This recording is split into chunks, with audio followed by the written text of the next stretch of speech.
Nadito customer nga nag-inquire ganina nga gusto di ay siya mag-rush order mga 1:45 PM na ni siya nag-contact sa ato ang FB page.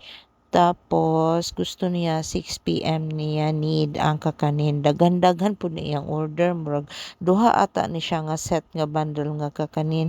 Kaso kani nga time manggod start udto hangtod hapon kung dili ko makatubag sa inyohang mga tawag natulog jud ko ana kay tingkatulog na nako. Kung pwede dili na lang mo manawag kay kana siya nga time kung dili ko ka-reply.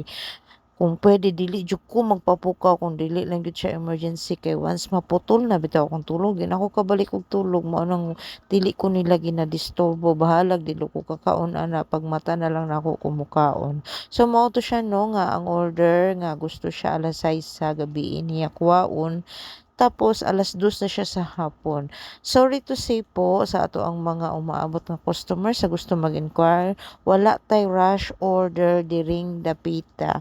Ang ato ang mga kakanin pre-order pasabot gi-order nimo siya ahead of time or a day before.